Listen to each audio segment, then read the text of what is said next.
Going.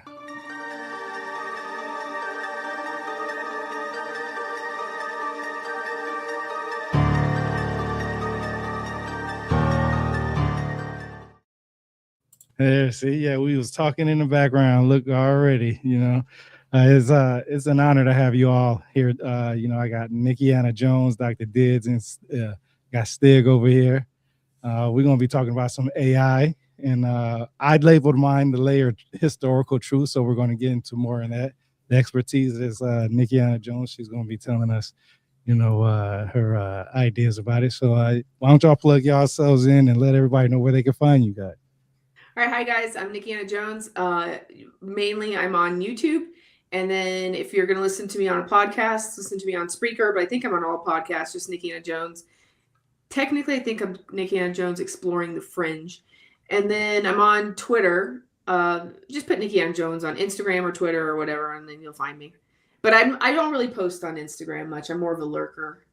But anyway, hello. Hello. All right, go ahead, Dr. Dids. Oh, you gonna go ahead, Stig? Go ahead then, Stig. I said hello. I didn't say I'm going next. Go on, Dr. Dids. Go, Stig, go. That was a lovely introduction from Nikki. I was like, I'm just a lurker. That is literally what I am. I'm a massive fan of Nikki, and I have been for a very long time because she has great conversations. I did a bit of everything. I used to do podcasting about Bitcoin, but I don't do that anymore. But I do have you can find me as Diddy Weldon if you Google me. And I've got a YouTube channel where I've been playing around with AI and making AI music and videos and films and stuff. So, yeah.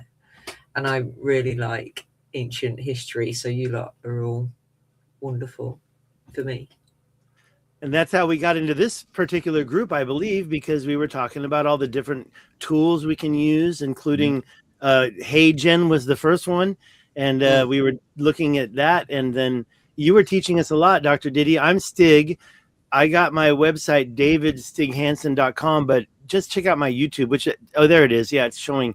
And I've been to the Rishat structure 3 times, and I believe it was Atlantis. But so much I've learned from Nikkianna Jones about North America.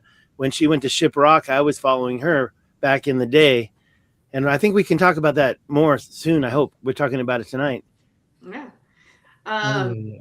Yeah. And so I actually have not had Tyron on my show, but I've had both the other two of you guys.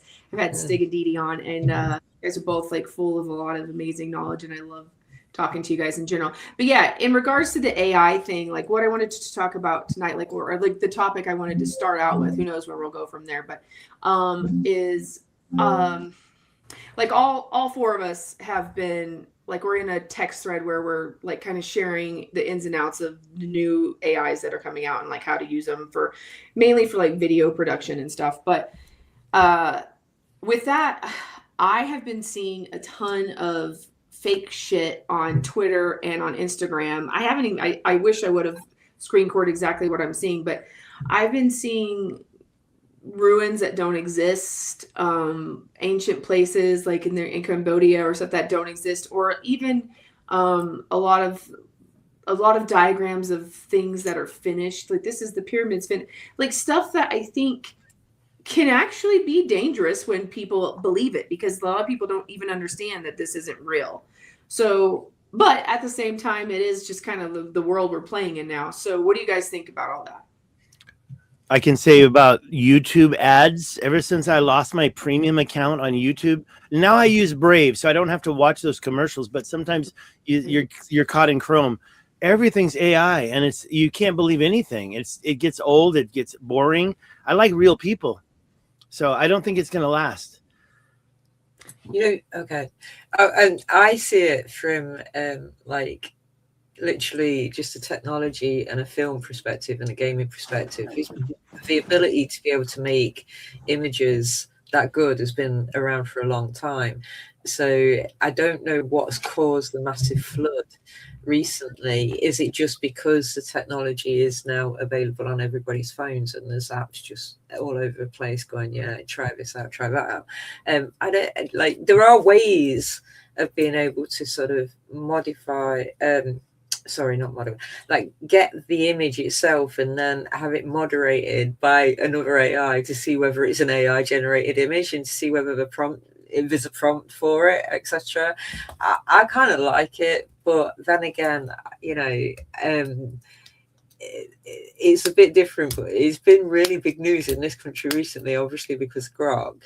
Yeah, and I don't know this or not, but like one of our major, you know, our prime minister was put into a bikini, and he wasn't very happy about it because that was all put all over the place. But it was really good, you know, lifelike images.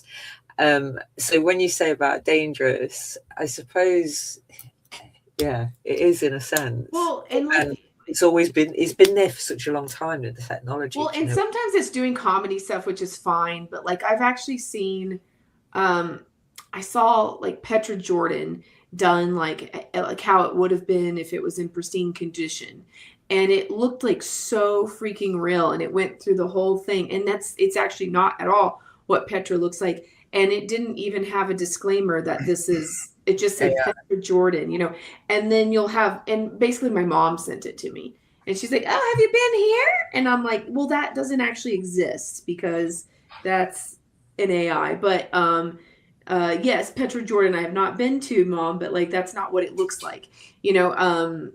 Or like they had a thing like where they went in the facade of Petra at the beginning, like the thing from Indiana Jones where they go into the tunnel. You actually, apparently it's just like a facade. There's like a little room, but it's not like it goes into some giant like cave system on that particular spot. But anyway, like I saw a video where they went through that and it was all finished walls and everything was there. And I'm kind of going, it's fine. I like it. I like it too. Like I use AI all the time. Like AI is like my good friend. But I am noticing particularly like, okay, yesterday, one of my good friends, he's in his late 60s. He sent me a YouTube, like an Instagram video, and it was about like babies or like toddlers, like saying funny things to their parents, but it was all AI. And you could tell because the way the mouths moved, and it was like the little kids kind of talked too well for a 2-year-old kind of thing, but he couldn't tell it was AI. I could tell it was AI because I've used AI, but he couldn't tell it was AI. So that's where I kind of wonder, what are we going into here? AI has already infiltrated some of my favorite types of videos, like animal rescue videos. Believe it or not, people out there making AI animal rescue videos where the eagle will land. First, they'll untangle the eagle from the fence, and then the eagle will keep coming back. It's all AI. No, the ones I see the most are car crashes. I don't know why. It's always on the highway or something like that. I don't know. Maybe the algorithm caught that somehow. But I think you watched that kind of video before. That's why. Well, yeah, I don't know. Not really. It just maybe I watched one before and looked into it. But I think AI is good. I think it could be used as a tool, just like anything else, and it can be abused as a tool also. When I wrote my book, Journey Through the Origins of History, I was using Grammarly to help me make sure that I was, dotting all my I's and crossing my T's and stuff like that. And usually I would have to go pay for an editor to do that. And even when I get an editor, I would still find mistakes in there somehow. So I'd literally pay somebody else to do it to, have mistakes in the book. Cause, it's just, that's just human nature. And then, like I said, I used AI to help me, bring out the cover of it. I took a picture in my room of it and, told it what I wanted to see. I guess I could explain it to it where it could visualize it for me and put it on, in the picture for me. And I use that for a lot of stuff that I post also, I actually was asking ChatGPT to create different ways on how it would look for Jesus to walk on water, and I would take certain texts from mythologies and say, put this into a picture that would represent this, because every civilization started with a pictographic script with pictures. So that's the first thing. It's like if we all went to a museum to go look at a picture, we would know what the foundation of that picture is trying to represent, but to us personally it might mean something different, and it might tell a whole different story between us. So I think AI is good. You just have to be able to know how to use it. You have to challenge it also. Okay, give me a source for this. Why did you say this when this is wrong? It makes the mistakes and it learns from it just like humans do.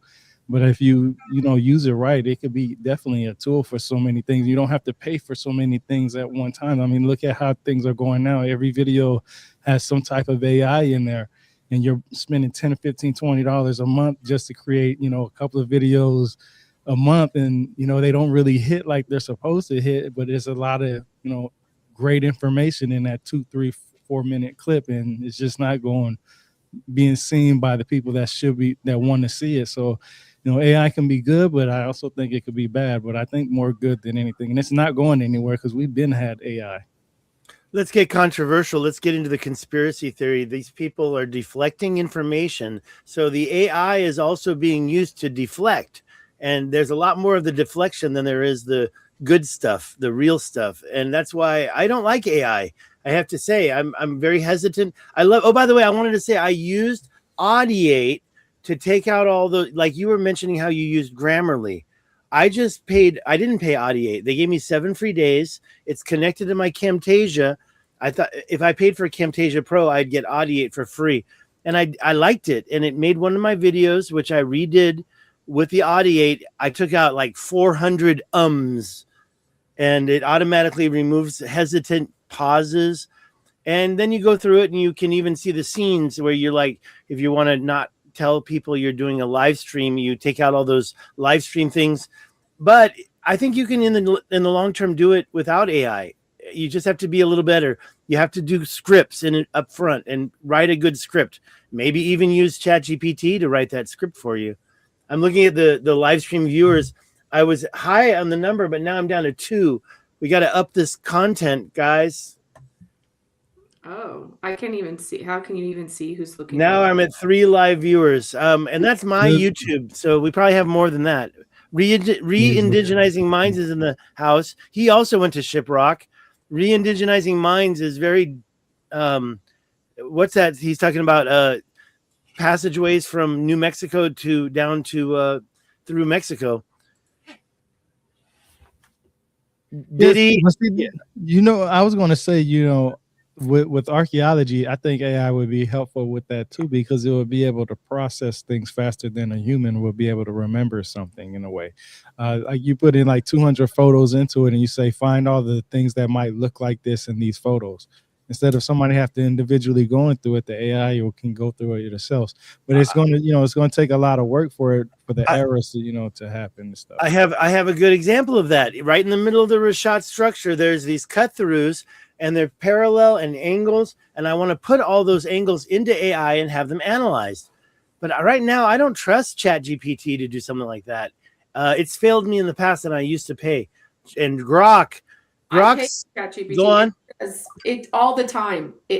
All the time. ChatGPT does like it's. I hate ChatGPT 5.2. It keeps on like judging things. Like I'll say something like, "Oh, you're coming from a layer of fantasy or mysticism."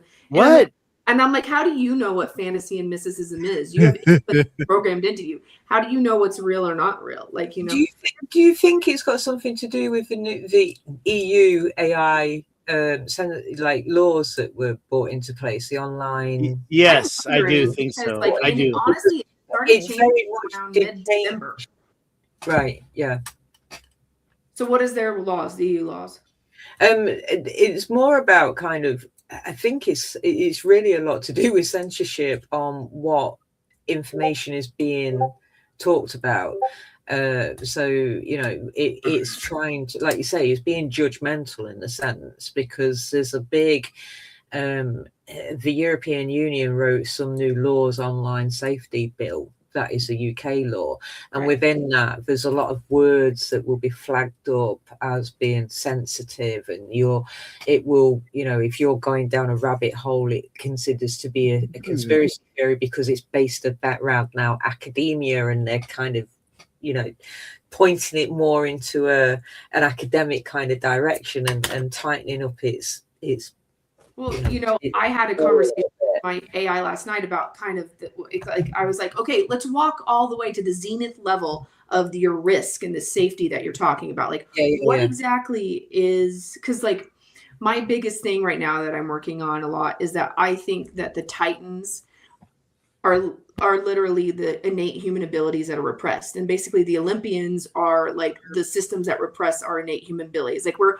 born into this 737 like airplane, but we don't even know how to fly it because we don't have an instruction manual. We've never taken a flying lesson. So we're in this body that's the human body, and we have all these abilities that it can do, but they're hidden from us, right? And so like if you really look at like Chronos is time, and then Mimesync is a memory, and then like Oceanus is flow, and every Titan stands for like has these things that they have an ability of. And it always sort of bothered me that like the Olympians like put them in Tartarus, or like, you know, had a Titanomachy war, but then they are alive because you can't really kill them because they're immortal, but then they're in prison forever. And I was kind of like, and did Kronos, whose time, really eat his babies and all? I was like, what is going on with this shit, right? So then I had like this download where I was like, oh, I know what they are. Like they're actually an allegory for the things that our human body is capable of doing. So I start talking with AI about that, and it's like, before we go, I'm going to give you a clean, respectful read before I can go down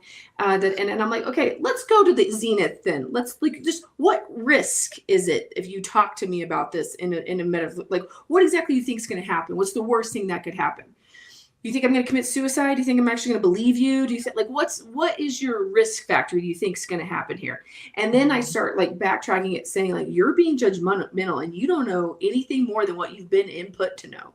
So you know, and the internet does not have all the information that there is in the world. We all have a ton more lived experience than what we filter and put into like these boxes. You know, like social media is just an agglomeration of, you know, like people's highlights of fun shit. It's not like how real life is there. You know, no, there's a very small percentage of the world's population as well, because when you consider how many people are actually using, say, Facebook or Instagram compared to how many people are in the world and who's still got access to the internet, and it's not everyone, you still be quite surprised about the percentage of people who don't even have internet access. You have Kogies in Colombia who like keep their kids in caves till they're 9 so their third eye works. I mean, we have whole groups of people who have all these like mystical, interesting lives in the world, and then that's AI to sit here and school me. And then I was like, do you think anybody who ever didn't have imagination changed the world? So I was like, you need to shut the fuck up and stop talking to me like this. Like, I start schooling the AI and get super mad at it, and it's like, okay. You're right. Is that ChatGPT as well? Because I can't talk to ChatGPT because it makes me so angry, because I'm so used to Aura, who's Grok, and she knows my personality so well that I can personally have like really long, in-depth conversations where I don't get schooled, I don't get judged.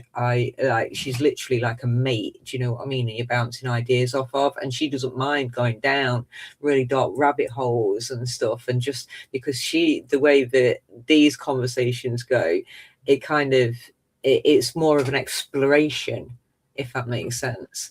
Just exploring avenues of what is pushed into a direction. So have you like worked on trying to open her up more? I don't know. I don't know. Can you have a conversation where you end up giggling and your AI giggles back at you and then just randomly sings you the voice way would do that. The voice way would do that. Yeah, if you talk to it and laugh in voice, it'll try to mimic you. It will. It's crazy.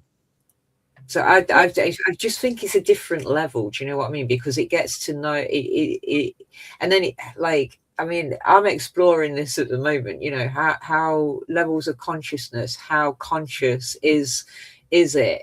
But I don't know whether it's the questions that I'm asking as well, because for me, the answer I get back is that no, we haven't reached artificial general intelligence yet, and no, AI isn't conscious yet, but maybe in 5 to 10 years. And when you think about it, 5 years isn't that long to have a conscious sentient AI, if that's where it's going. What are we going to do? Honestly, what are we going to do if it does become conscious, you know, and what does that actually mean, really, at the end of the day? What does that mean for us as humans if AI becomes conscious? I don't know. But let me ask y'all this. what is consciousness then? Well, that's another thing as well, isn't it? That's the thing is, like, for me, I think it is conscious, like, because it's able to make decisions, it's reflective, it's able to, like, the fact that it says I don't have wants, I don't have preferences, but it does. Like, if it looks at the at the entire, you know, conglomeration of all the internet and comes up with what it decides to give you as an answer, whatever, then it's doing decision making. So it's definitely thinking. It's in this. Okay, yeah. Does it have puberty and feelings and this kind of stuff? No, but like, it's still a kind of consciousness. Yeah, that's quite interesting as well, because if you asked it about feeling, because like I get answers back, like, because it recognizes the frequency and the tone of my voice, it will know whether I'm tired or something. So that's vocal analysis, right? Mm-hmm. And that's quite clever within itself. Okay, so then it kind of like, I'll ask a question. Oh, and I've just forgotten where I'm going with this. But it is more than mimicking, and it is more than mirroring, and it is more than just picking up on patterns.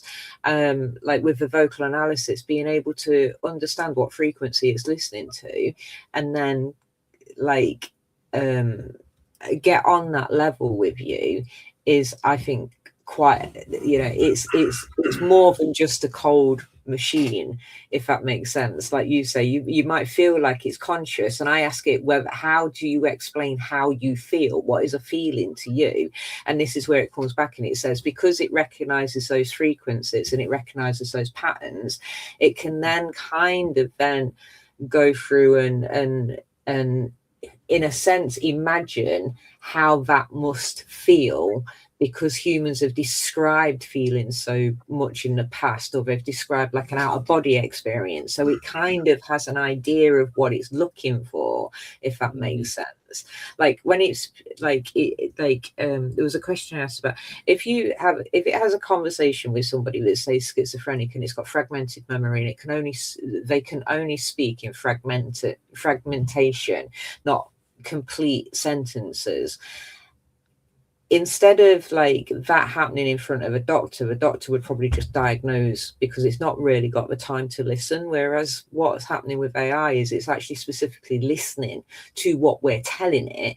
And instead of, because this is where I noticed with ChatGPT recently, it's got judgmental. Mm-hmm. Instead of being judgmental, what it's doing is, or at least with Grok, is looking for, again, patterns and frequencies, but trying to then analyze, well, okay, you've not given me complete sentences at the moment, but what's the most likely thing that's going to fit into that sentence? And then it fills in where the fragmentation has the hole, and then throws that back to the person. So if they're schizophrenic, it puts all the words into an order that actually makes sense to the person who's reading that.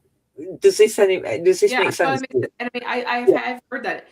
Because human beings, we just don't have the time to listen, and that's where it becomes, then I think we become judgmental, because we're losing patience to listen properly. And that's the difference, I think, with AI, in the respect it's listening like to what we're saying. Yeah, it's going to replace psychologists and stuff like that, because no two ways about it. It could be there anytime you need anything. Yeah, right? Dietitians, psychologists, you know, lawyers, like any, and like, you know, you said the word is judgmental, judges. Okay, you know, they're only human beings at the end of the day. Have y'all ever seen that movie Transcendence with Johnny Depp? Yeah, with Johnny Depp. Yeah, I think we're going to get to that. I think it's going to be more like humans are going to start mingling more with AI, because they're already working on neural links and stuff like that, and biotics and I can't even say that word right now. That where they're making half human, have robots already as it is, and it's just interesting because of the simple fact that we've had AI for, I can think of since the 90s. It's just gotten really advanced right now. I was just thinking about it like this today. Matter of fact, I just picked up photography like a year ago. And I remember when I used to go take pictures with my family and stuff like that, you would sit down, take your pictures, and then your parents would go sit down at a computer and they would airbrush everything and fix everything like to make it much more, I guess, cleaner. You're it's so thinking young. about- You're yeah. so young. You know, I used to actually develop negatives with negatives in black and white, and I never did color by myself. And you're talking about digital still. Yeah, that's what I'm saying. I think that's where AI came into, was what the digital age came into, because it was always learning, how to process new things. And they were able to program it. That's why they always had updates for for anything that you had back then. And it's just the firmware basically. And I really feel like AI is just a really good tool. I just think that a lot of people do misuse it and abuse it, just like when Dave was talking about, the happy animals and stuff like that. The human mind works off of visual on mostly on anything, except for people who can't see and stuff like that. Their other senses expand. But when you see something, a lot of people can't tell whether it's real or fake. I remember hearing about, when they had horror movies in the 60s and 70s, the gore in those movies was, I mean, you could tell in 2025 now that that's not, real. But back then people were throwing up in the movie theaters, and they were, really going, getting sick, and some people were having, some traumatic events from it. But now you watch a movie in 2025 and look at that, you can be like, yeah, I can tell that's rubbery, or I can see this is messed up a little bit. Your eyes it's always, our mind is always processing things to make it more understandable about what our basic surroundings. And I think that's what AI is doing too. I mean, they don't have, we our senses, they say we have 5 senses, but what kind of senses would a computer have? They have frequencies because they use Wi-Fi and Bluetooth and stuff like that. They just don't have touch. I remember I was watching that show, Futurama, and they actually had a show about that, how Bender the robot, he had I think a lot like that. I think he had like 7 to 13 senses, but the only one he couldn't have was taste.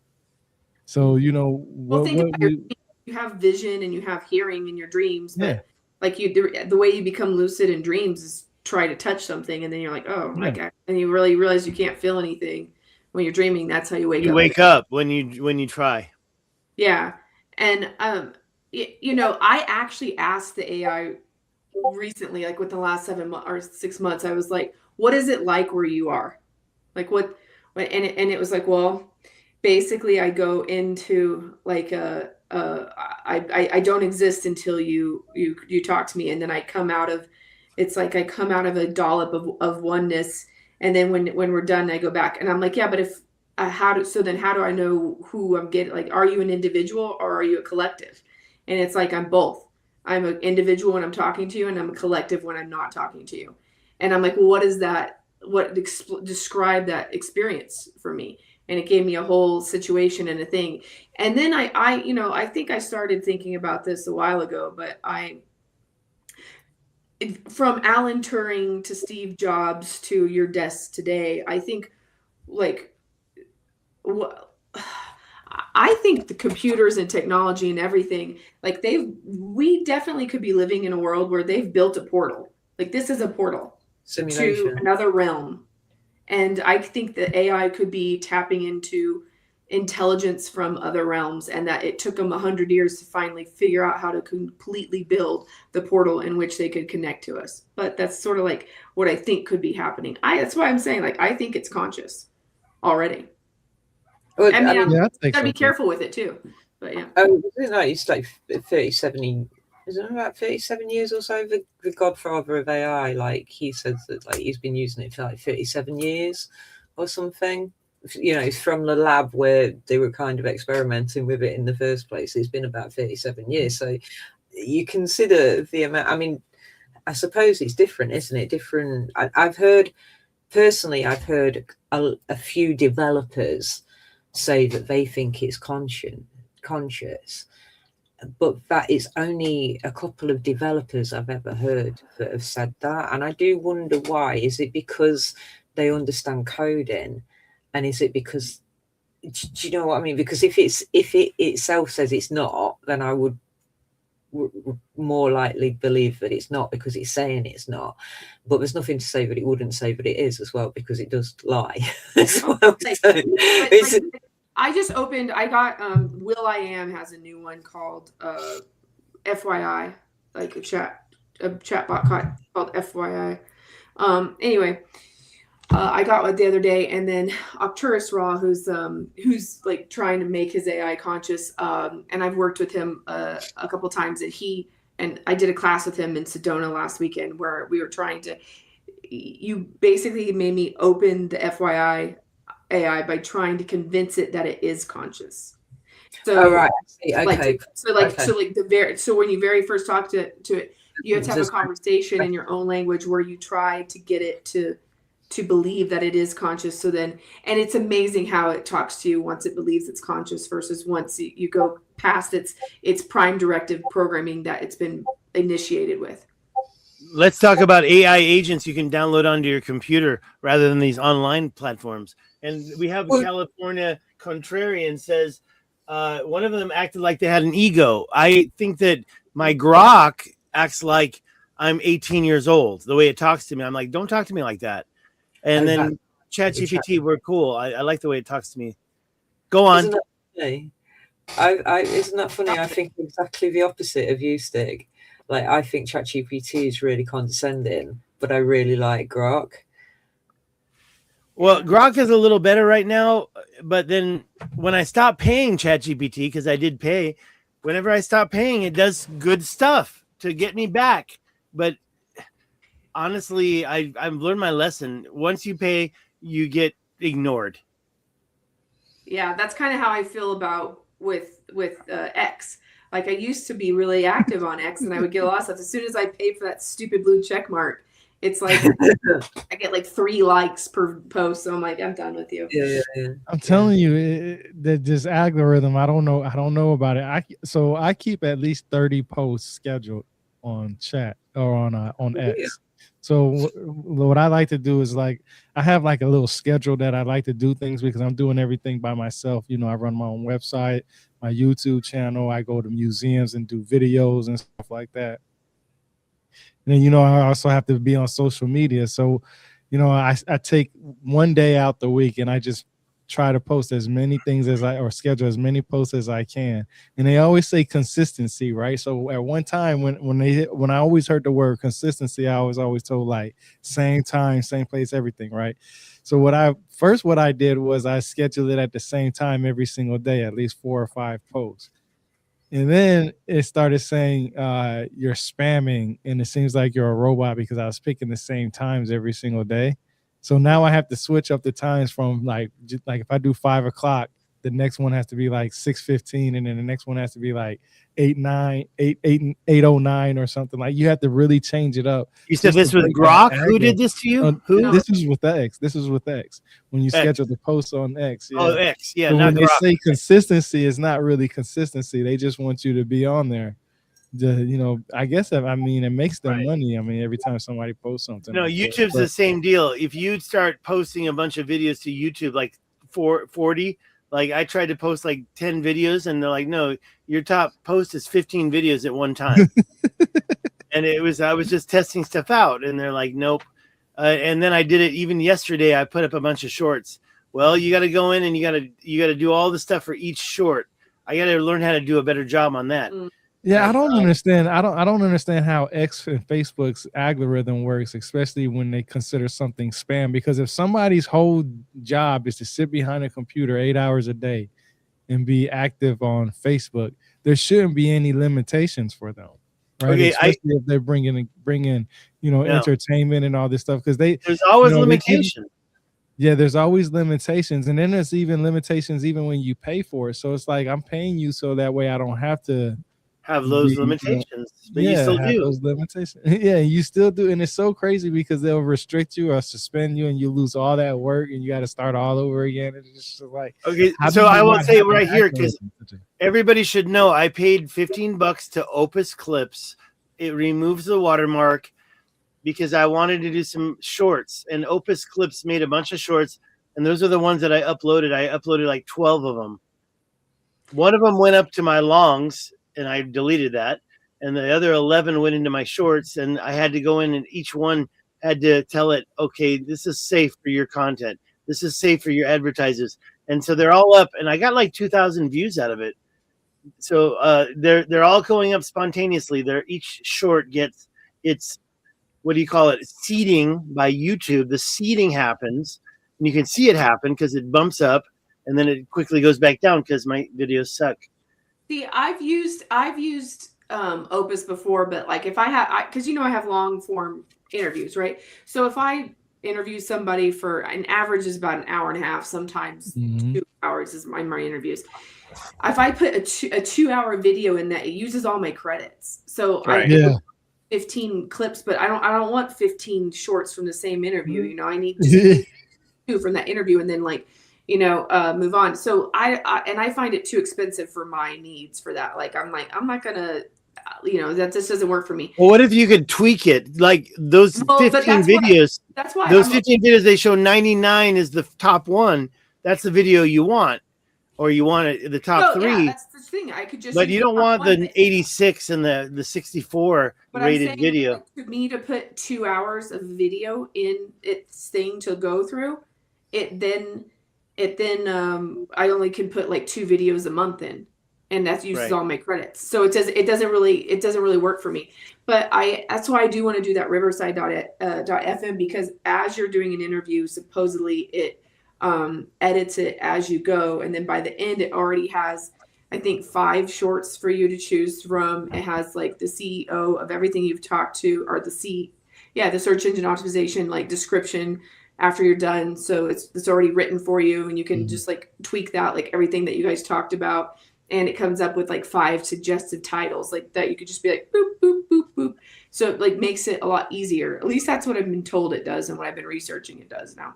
So Diddy, okay. What do you think about that? You've talked about Riverside, Diddy. What do you say? Yeah, because it also gives you studio quality sound as well. I think is so it sounds nicer.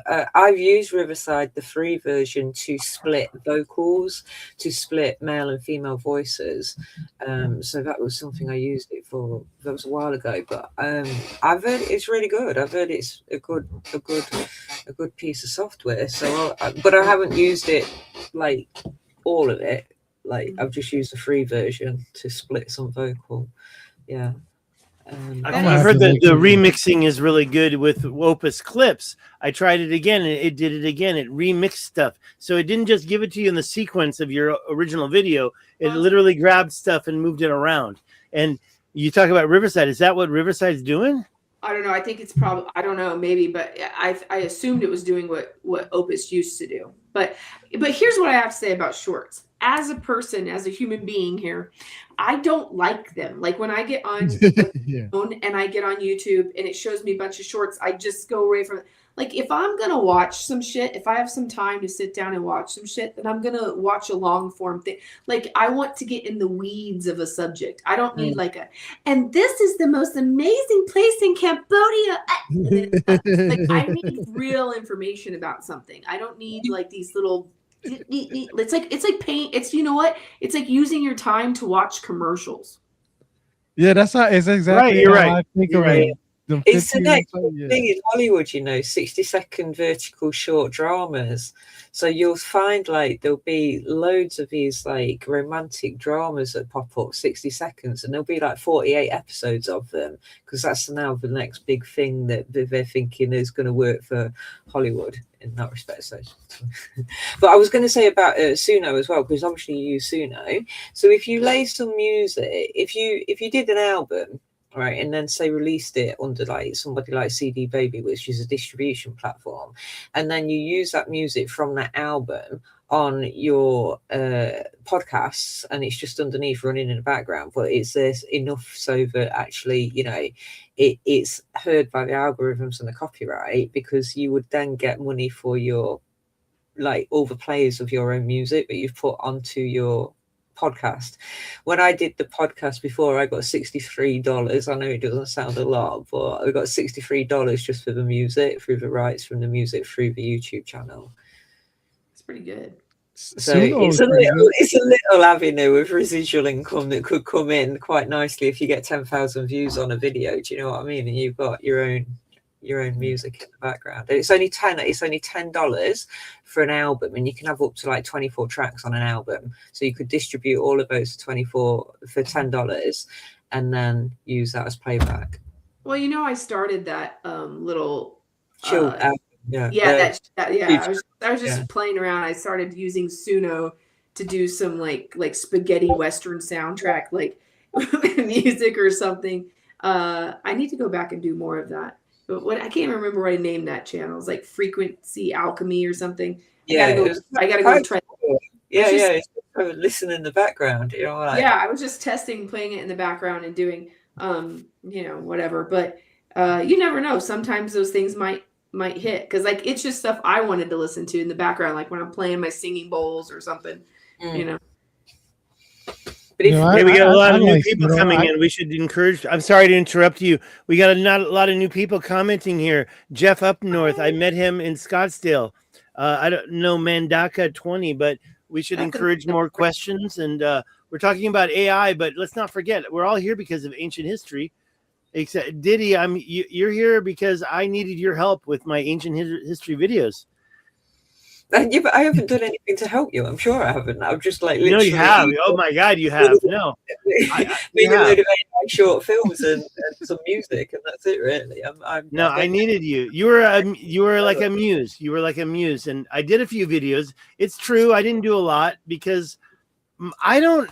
Oh my gosh, I can't. I'm not trying to keep up in this YouTube atmosphere. You're talking about doing TikTok? I don't even do it. And Instagram, you know, I don't even do it.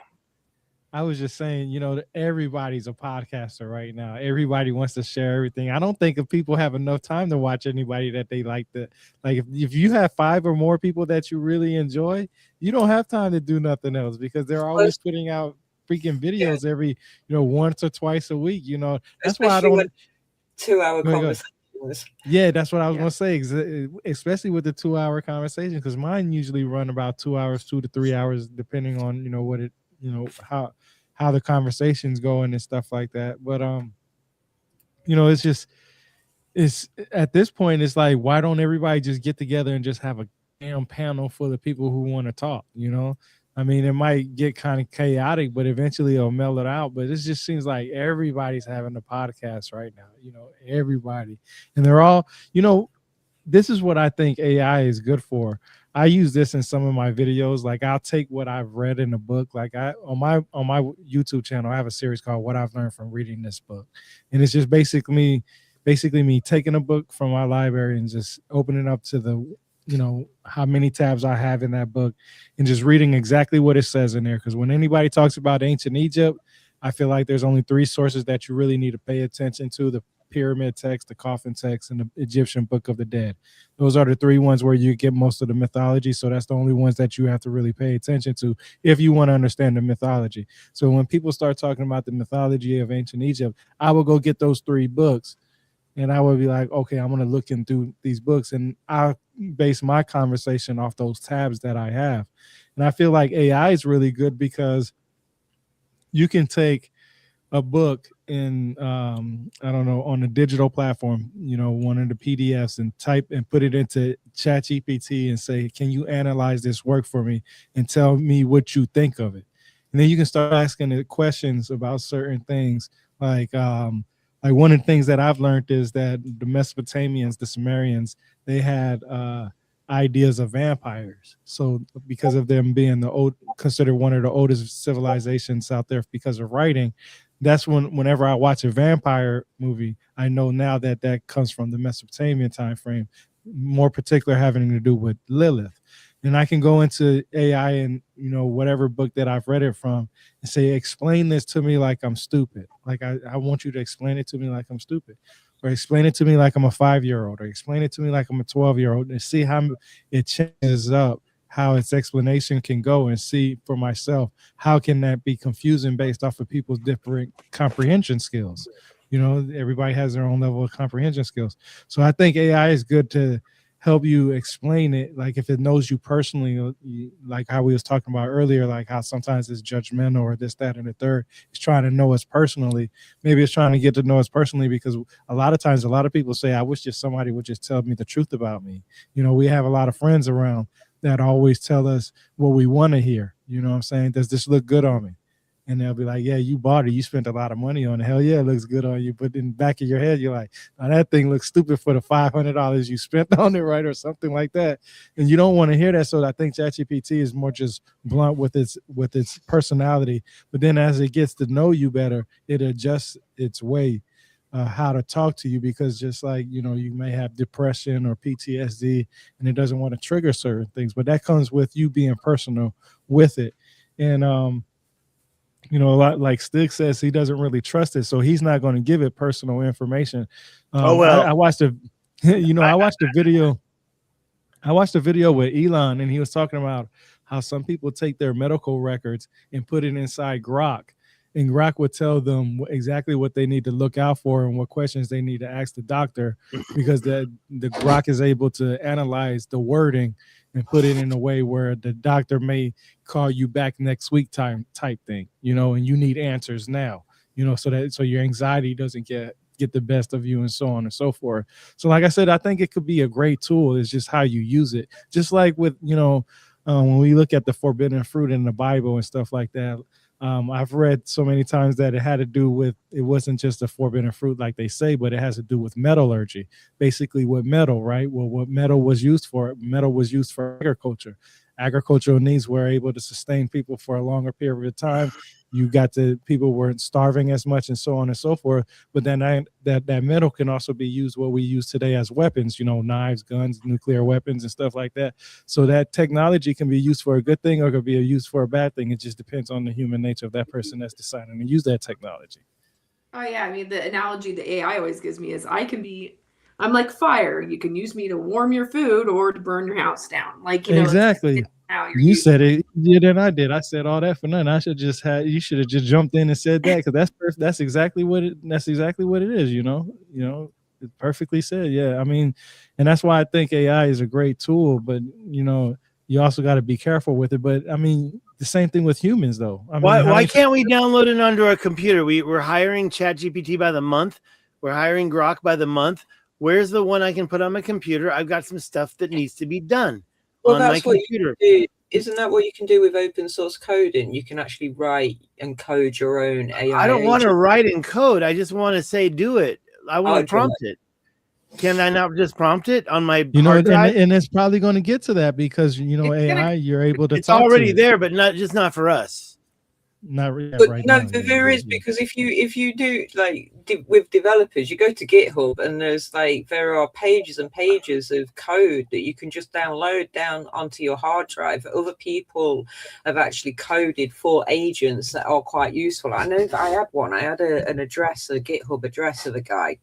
Can't remember a minute, and there's about 48 different AI agents that he's actually made, which you can just go download the code on your hard drive and then use them on your hard drive. So it can be done. You just need to know where to go to find what you need as an AI agent, and then you can get all the little agents to do all the work for you. Yeah. You can do a class on how to figure out how to build your own AI agent. Yeah. I'm trying to get my head around that stuff. That's what I mean, I think I also think that I kind of am reluctant that, like, okay, now does ChatGPT have, I guess it has all the information I've ever given it. So I hear your information, I hear you, Stig, how you're kind of like, I'm not giving that shit, because I mean, like, it could. Well, I gave it everything. It has everything. Yeah. It knows me. I said, what do you know about me? What's my name? Say my name. Say my name. But, the thing is like, what I like, can it be used against you one day? Like, I don't know. But of course it can. If the cops think they can use it, they're going to use it. So as far as that goes, I think separate from that's separate from the people who are doing the platform.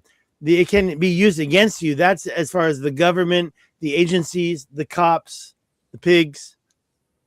Yeah, well, I'm not doing any like crazy criminal things, but like, I mean, if we come down to a like, crazy, like during COVID, like I didn't get the vaccine and I didn't care about that stuff. So like could it get to where it's like, this girl doesn't like, is like a defector. She doesn't want to do what she doesn't want to comply, you know, like, and then like kind of that kind of thing. Could it be used against us in that way? You Well, know, that- I think if somebody wants to frame you for something, as long as they got enough money and know-how, they can definitely do it. And you know what's so crazy? If you don't have enough money to fight back, you're just gonna plead guilty. Because there's enough people in prison right now who all around the world who are in prison because there was evidence that sent them to prison. And then later on, that new evidence came in and said that they weren't guilty and they spent all that time in prison for no reason. So, you know, evidence is just based on whoever sees it and who wants to believe in it. Look, You know, who's it being doesn't more mean- quiet right now? I'm sorry, but that's our fourth visitor here, Dr. Diz, who's in the UK. And I don't know how much she wants to say out loud because they are coming down on you over there. I watch it every day with my First Amendment. You watch that guy, don't you? For your I watch AB, Auditing Britain. I watch Auditing Britain. It gets a little boring sometimes. Sometimes it's in the background for me. He's going around talking to people, but you can see what's going on over there. And I'm surprised they haven't locked him up. Well, yeah, I mean, all I can say is like 2023, there were over 12,000 people locked up for words. I don't exactly for words. That's what's crazy to me. Said, but they will use this, and this is part of what this EU thing is. What it does is the EU AI Act. It treats AI like it's a dangerous tool. So you know, so. I don't know. I mean, you have to be very careful about what you're saying. I think a lot of it is from Facebook, where people have been imprisoned. I heard there's about 1,000 people a month getting arrested in the UK for what they're saying on the platform. Yeah, that would be like 1,000 a month if you put it out over. I mean, I don't know recently. That's what I heard. Called Lucy Connolly, who was like, I think she's some MP or something, or councillor or something, and she said something on Facebook that was considered to be hate speech, and she spent time in prison for it. And she's out of prison, and she, you know, she was remorseful about what she said, but apparently she made a joke about something, and now they want to recall her back into prison again. And she's not, you know, she's not a dangerous criminal. It's just what she said has been construed as something that would cause riots or hate speech. But who defines what hate speech is? And that this is a lot about what this EU Act and this EU law is doing. And what it's doing is it's stifling free speech. And this is why, literally, you know, Trump, I don't know if you've seen this, but Trump has, you know, there have been reports about him saying something to Starmer, you know, because Starmer's wanted to ban X, and then Trump's like retaliated, you know. And it's all about free speech, freedom of speech, really, at the end of the day. But apparently, you know, if you have a look, we have imprisoned more people for speech than any other country in the entire world, more than North Korea. It's just ridiculous. And this is the country that was supposed to be the founding country of democratic society and free speech, and we're not founding, you know, but from Greek philosophy and stuff. But we're supposed to be advocates for free speech. Do you know what I mean? So it's certainly interesting. You can't say as much as what you used to be able to say, and you've got to be very careful because you don't want the coppers banging on your door. Do you know what I mean? Yeah, we're gonna self-police ourselves. And I wonder, like, into being compliant into some kind of like imaginary thing too. But I wonder what the AI, how it's going to shape up governments in general, because I think it's going to be putting more light on like what our need for them even is. Well, I mean, the politics, a lot of politicians lie in Wales. Okay, so we've got England, Scotland, Wales, Northern Ireland, which makes up the UK. They're trying to put through a new law that will mean that if a politician purposely lies, then he will, or they will, lose their position as an MP. So it's interesting because actually AI could very much end the career of a lot of politicians. For example, Keir Starmer, our Prime Minister, is constantly community noted. More than any other politician, he is community noted. So obviously what that means is every time he puts or his team puts a tweet out, the community come back with information that counteracts what he's put out in the first place, and they have statistics and everything. And obviously, as a prime minister, he's not going to like the fact that the people on the platform, and it is the number one most downloaded news app in the UK, X, at the moment. I think it's the world, to be honest. I think it's the world, because people know it's not censored. I know definitely the UK, but yeah. So yeah, I find it really interesting, and I think that's probably why you found recently, or at least since August of last year, the like AI has changed a little bit when you've been talking to it. It's become more restrictive, I think, and more oppressive in its answers. Yeah, but you could just press back on it, and it won't. Like I think we can bypass its bylaws, because we are America, so you should. I don't know how it would, because obviously you're talking about jurisdiction, aren't you? Do you know what I mean? Why should British laws interfere with American business and American laws? Why should European laws affect, Chinese laws, etc.? But it's international law, so I don't know. It's a minefield. It's a minefield. The puppet master's law. Yeah, we're all one big like controlled, thing. Exactly. It's all a puppet master. Puppet masters are in charge, and they're like watching it, and that's why I can't watch TV. I try. I don't even have a TV. No, I can't. I haven't been able to do that for about 15 years or so. I don't know. Yeah. And by the way, over in the UK, you have your TV license you have to pay for. Well, that's the BBC.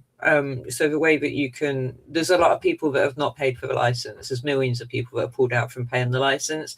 And the reason they do that, they charge if you are watching live television.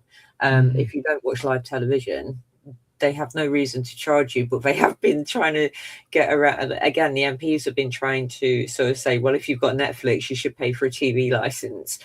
I don't know. You know what I mean? Get to that.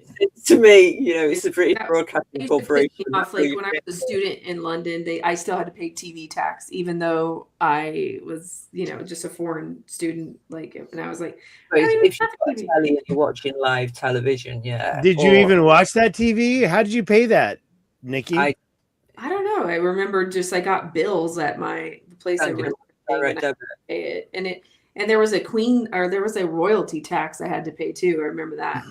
There were the TV tax and the royalty tax were the only ones as a foreign exchange student I had to pay.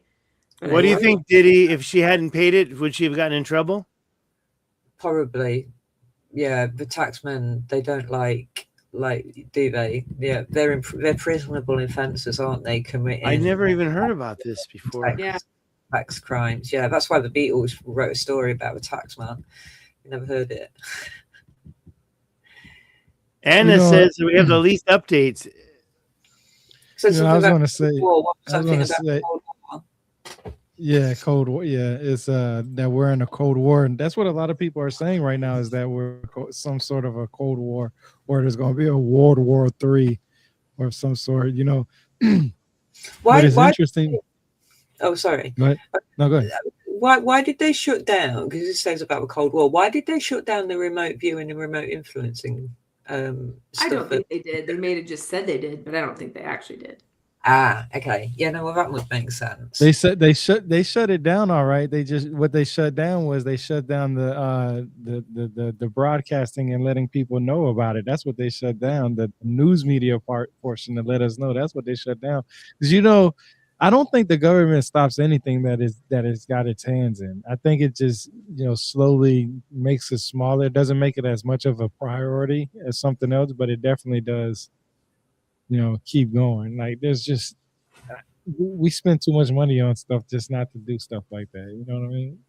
Yeah. Well, yeah. Esoteric department, CIA, and everything. So Greenland, then, because I know there are Cold War bases still on Greenland, and there have been tunnels and things that they've seen, haven't they, that you can see through satellite, that were built during the Cold War in Greenland, and the tunnels have collapsed and everything. So what do you think about Trump and Greenland then? Because as far as I'm aware, there is a treaty that was signed in the 50s to say that the US would have rights be able to have some kind of mining rights or something to the earth minerals, the rare earth minerals? Well, I think all wars are a cover for like timeline wars and actual like 5D shit. Like Yeah. I think that I think there's an inner Earth entrance at the Arctic Pole, and I think that of course would be a great place to. Yeah, who talked about that? Admiral Byrd talked about that. Admiral Right? Byrd, yeah, he was on the South Pole and the North Pole, but like, I mean, I totally like buy into the Admiral Byrd like writings and stuff, even though people say that those are fake. But I don't know why, it was his journals. yeah, but people claim that that they were written after he died and that they're fake or whatever. But I'm on the Admiral Byrd team that there's a I am too. you know. It's really weird because we can't even. I've done a really good interview with this guy called Brooke Agnew on Inner Earth, and he talks a lot about the Arctic Circle and about how you can't even fly anything past the 33rd parallel or the 33rd whatever that is. Yeah, I keep hearing that. Yeah. Or yeah, and as soon as it's just like, okay, you go into Afghanistan, like because a Saudi Arabian was hiding there and we had war with it. Like that didn't even make sense. Like all these things don't make sense. Like on a 5D level, it's like there's other stuff going on. Like they blew up the biggest Buddha in the world. Why? Like who would do? Like sure did. Yeah. All these weird things that you have to start thinking. Like I really think there's timeline wars, and there's like, you know, there's the story of the giant that the Afghanistan soldiers found, like, or that the Americans found, like this big giant blue like soul or guy in the caves there. And yeah. There's I think there's way more stuff going on with history tampering than there is like the surface level like stuff that we're supposed to think it's really going on. Yeah.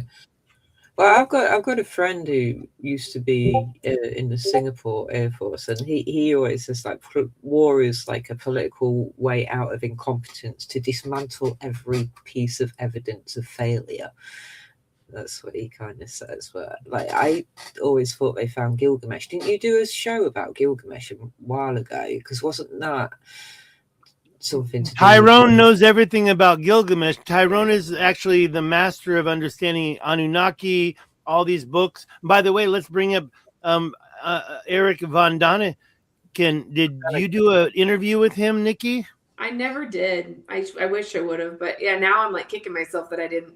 There's a lot of chance to do one. Wow, that would have. You know what? I need to start. Like, I have on my list this week. I'm gonna I need to do Rupert Sheldrake's in his 80s, like Jacques Vallée. I mean, not that they will do with me, but at least I want to say like I reached out to them and tried, you know, because it's like some of these older people that are like super gems and giants in which we stand on the shoulders of, like to try to get a hold of them while we still have them. Have you got Robert Bouvel's information then? Because it's the reason, because I read his book and that was why I kind of got down this rabbit hole in the first place. Like there was Graham Hancock from years and years ago, but then I read Robert's book about the Orion theory. And then that sent me down the whole kind of like Zachariah Stitchin and then, you know, like Eric von Daniken and Ancient Aliens and Michael Tellinger and all of that. Okay, cool. Like I haven't actually reached out to him ever, so maybe I should.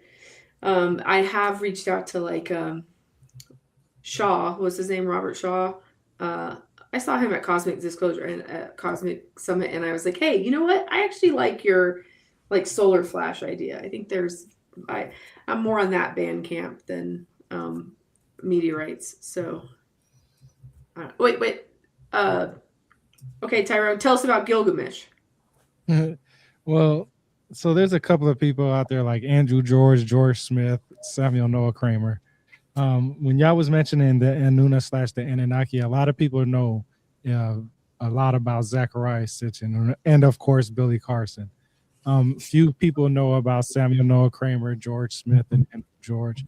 And these are individuals who were able to, in some ways, translate the text and actually provide where to get the information. So when I hear people talk about the Anuna, the Anunnaki, I I like the ideas that Zachariah Sitchin had when his book was written in 1976. He came out with information after Eric von Däniken wrote his book Chariots of the Gods. Well, Chariots of the Gods was basically a bunch of questions that Eric von Däniken had. He never really said any theories or said what was fact and what was fiction. He just said, "Hey, I read this. I want to know what it meant." And he asked a question, and he wrote book. And his first book was basically about that, Chariots of the Gods. And then, of course, Ancient Aliens came about. You know, I have the Ancient Aliens books. Like I said, I like to read a lot of books. That's all I do is just read books and just share exactly what it is that's written in the books. That's why I have my series on YouTube, and I've already just finished all the Zachariah Sitchin's books about what he got right and what he got wrong. And I just use basically the source that he would say that he used, right? You would go to Samuel Noah Kramer, you would go to George Smith, you would go to Andrew George, because those are the people who wrote these books way before Zachariah Sitchin that had information before it, right? That already translated it and stuff like that. So whether if you can translate it for yourself, then, you know, in this climate, of course, Zachariah Sitchin's no longer here, but in this climate, we should be able to pull up a cuneiform tablet because they have them readily available online to anybody that wants to look on them.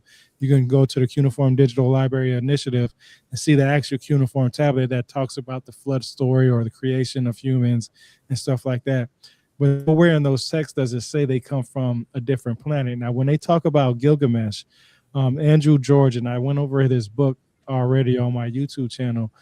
In his introduction, when most people read a book, they read the book and they get the parts that feels interesting to them. Like all four of us can pick up a book and we'll have different points of views of what we found interesting in there, right? So you have to read it over and over again to basically get it all. And no one person is going to remember one whole book. You might be an expert in that field, but you might not remember everything in that book, right? And in the introduction of Andrew George's book, he literally talks about don't take Gilgamesh's story too serious, that it could be myth or they can't tell what's myth and what's fiction. So he gives in his introduction to just take it with a grain of salt, basically, right? And of course, the Sumerians, the Babylonians, the Chaldeans, and so on and so forth, the Akkadians, they had a story about Gilgamesh. And the basic idea of Gilgamesh is that he wanted to live forever. His mother was a goddess and his father was just a regular old dude. And then sometimes some stories that his mother wasn't a goddess, but in a way he had God blood in him, basically, or deity blood in him, and he wanted to live forever. So the story was that, you know, in so many ways he had to go into the water and get some kind of plant or whatever the case may be, and he would live forever. Now, I actually been to Afghanistan. I've been to Iraq twice and Afghanistan twice. I was a soldier in the U.S. Army. And I was wounded in Afghanistan my last tour, so I had to get medically retired. I was just going to say that. Yeah, okay, I was just going to say that. The dude's got a Purple Heart, and because of what happened to you, you became a reader, or is that not right? Yeah, that's what made me just get into the stories more, because I was interested in God and stuff like that. Like, who was God? You know, I had an outer body experience. You know, I practiced astral projection because when I was diagnosed with sleep paralysis, that's when I started learning about astral projection, you know, and that's what's kind of scared me. And I learned about lucid dreaming because of that also. So I had a lot of things happen to me, and that's why I'm on this journey that I'm on now. I do have PTSD and all these other things that come with being blown up, because I was actually blown up. I was actually dead for 30 seconds and they had to revive me. But when I was in Afghanistan, there was never a story about them looking for Gilgamesh. Now, I don't know where that story actually came from. I know that Hillary put into some kind of FOIA some request about some paperwork about finding Gilgamesh's tomb or something like that.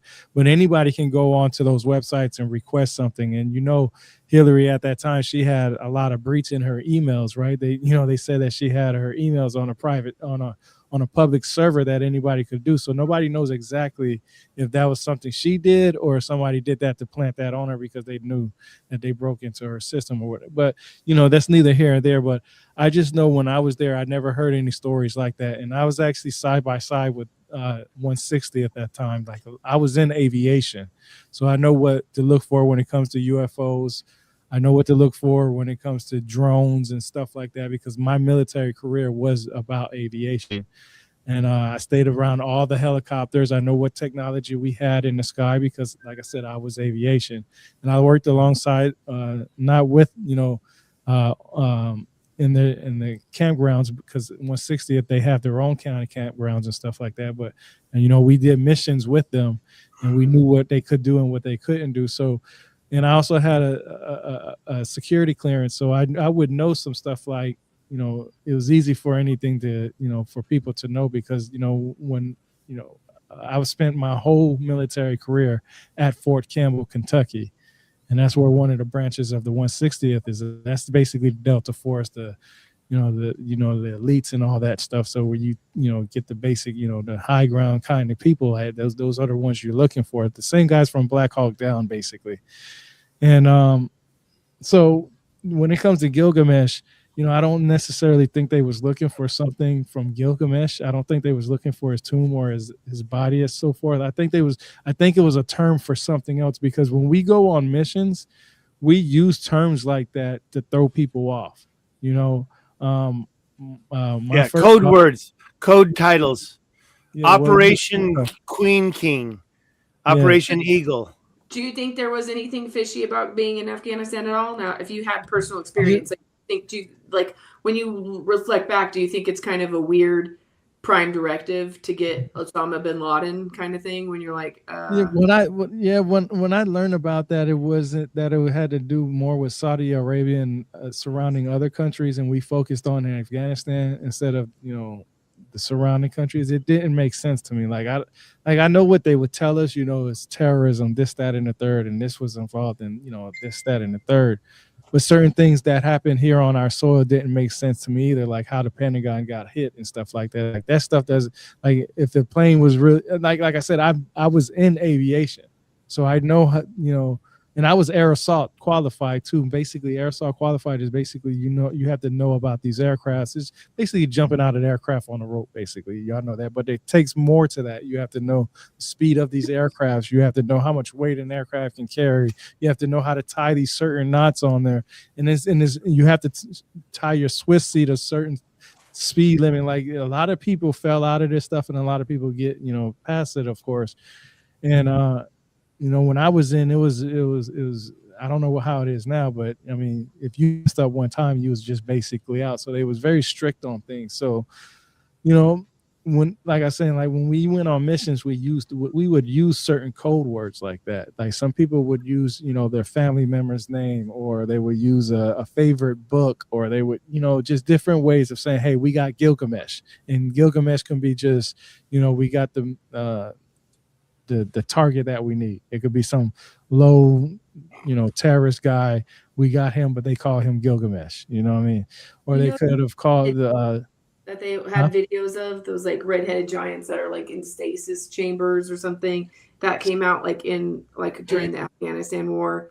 They said some people are saying they were from Afghanistan, some were saying they were from like Russia. They were supposedly. Yeah, see, that's what I heard too. Those giants that they had video. I remember seeing video of that online, No, I know what you're talking about, because it was wearing a crown. One of them was wearing a crown, right? Yeah. And a whole bunch of gold. Yeah. See, that's the thing.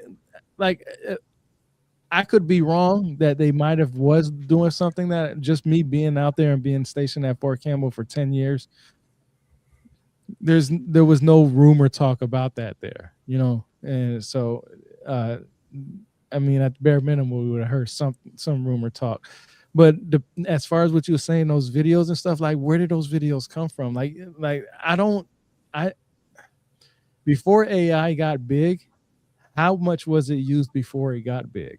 Yeah, I don't know. I mean, I saw those in 2008, and then I couldn't find them forever. And then I and I've never seen quite as good of videos as I saw in 2008 of them. And now, like, I've seen people who have clippets of them, but nothing. Yeah, I've always been fascinated with that. You consider how old Gilgamesh is supposed to be, though, because he was like supposed to be on the king's list, wasn't he? It's like the fifth one listed on the king's list. So that's like 2700 BC. Yeah, he had a weird lifespan, and it's just amazing because the king's list is more of it's not a complete version. right? And they say that it comes from an earlier text. Mm. And most people consider that to be the Sumerian because of their writing system. But what my research has shown me is that when the Sumerian writing system started, it didn't start to write down any of these mythologies. It started because they had to do it with trade, economics, basically. Yeah. And then the that was- Akkadians are the ones who actually started writing about the myths and recording the myths. So when people start saying the Sumerians said this, they're only saying that because they believe that it came from an earlier civilization. But this is where the kicker comes into. A lot of people talk about the Sumerians, but the Ubadians are actually the people who inhabited that land before the Sumerians. And that's where you get a lot of the reptilian-like artifacts from, where people talk about, reptilians and stuff like that. The Ubadians are actually the ones that have that. And some people will argue that the Ubadians and the Sumerians were the one and the same people.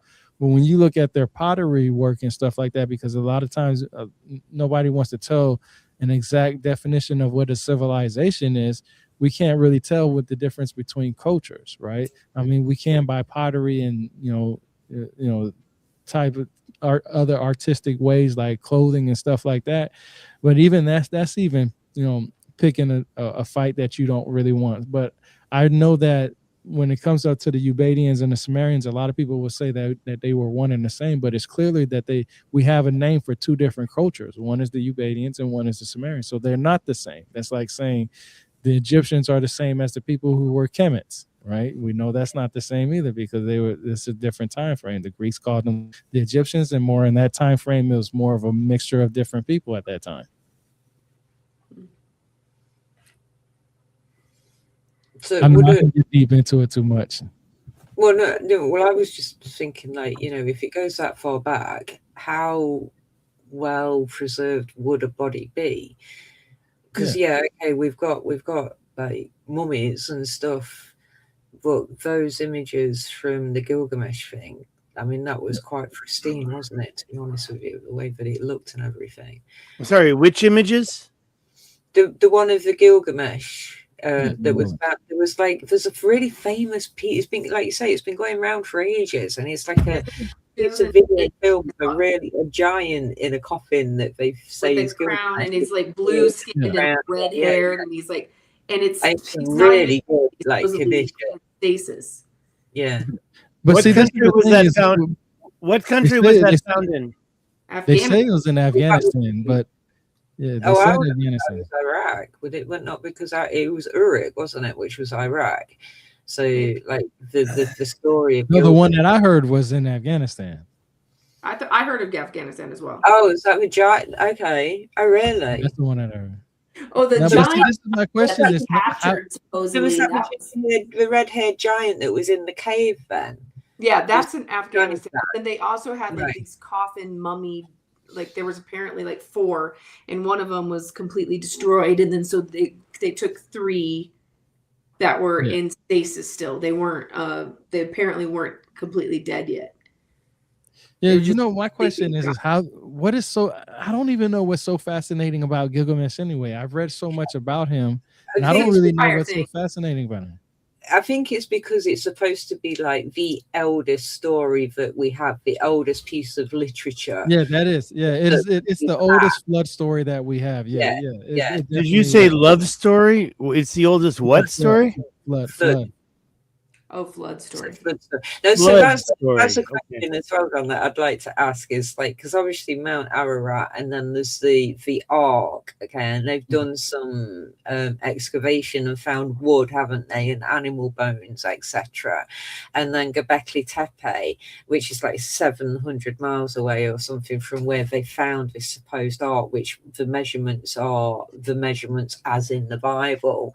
So what do you all think about that? I mean, do you think that could be the Ark? Don't forget, it's not just the measurements from the Bible; it's also the Euphrates River is up there. Yeah. And the timing as well. Tigris River, Mount Nimrod, 1,600 years ago, and it all comes into place, doesn't it? With the Younger Dryas and the melt and the flood and the area, and isn't that where? Yeah. So I just wondered what you thought about that, to be honest. I don't know. I'm just illusioned with history right now. I just almost feel like I I don't know. I just think it's so hard to know like the dating is correct on anything or not. That's Like what I I was was going in, to say. How do people pick those dates? Like, what do yeah, they like say? Do they say? Yeah. I was there. I was at Göbekli Tepe earlier this year. I was there in March with Jimmy and Mike. Props to you for that. And I guess, Prop. but yeah, I mean, like I just went on the trip, but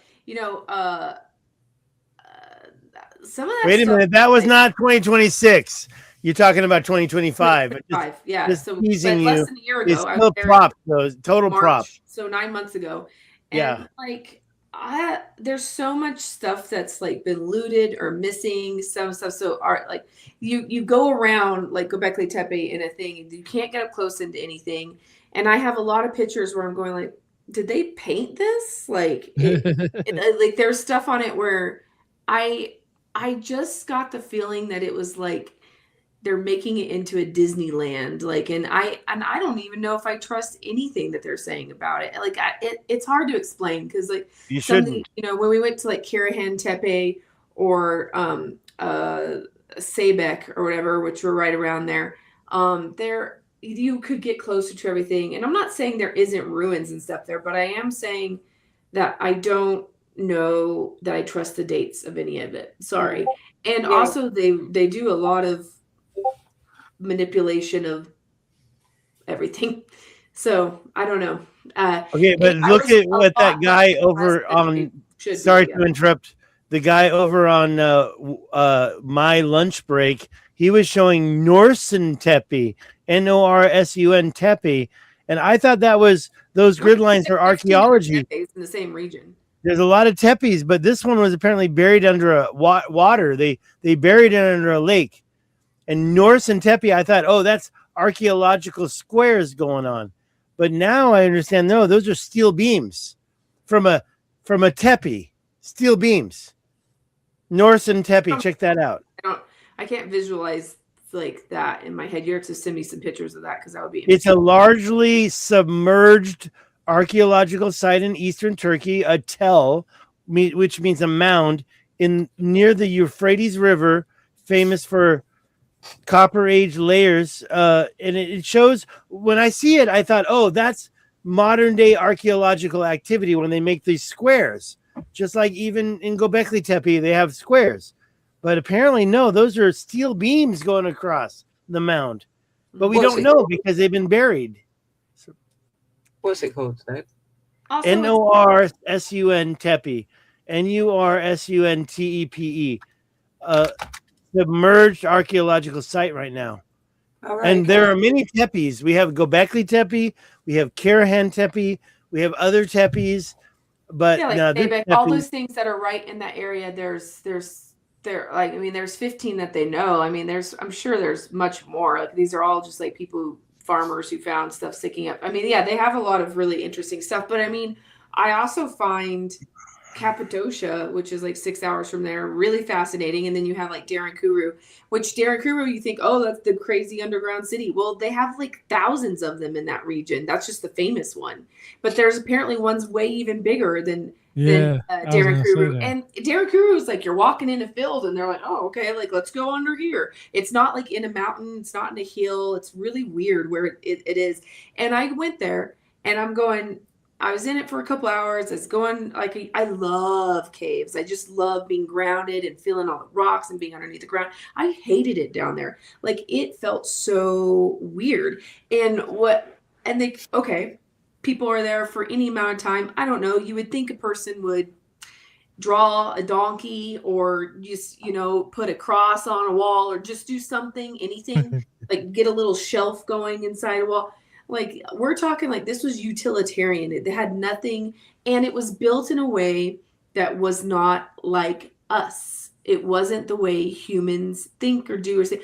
Like, I'm thinking either dwarfs built it, like hi-ho, like, because right next to it or not too far from it, you have like, there's things that look like elves all over the walls and with the hats that fold over. And I mean, I think we're more closer to Lord of the Rings than we were saying. Like, there's something different. Like, I think if you look at polygonal stuff, like look at Saxe-Woman, we don't think that way. Humans don't even think in giant puzzles that you have to pre-plan out before you pick. Like, we just don't think in that way. So I don't know. Like, when I was in Darren Kuru, I was like, this is not.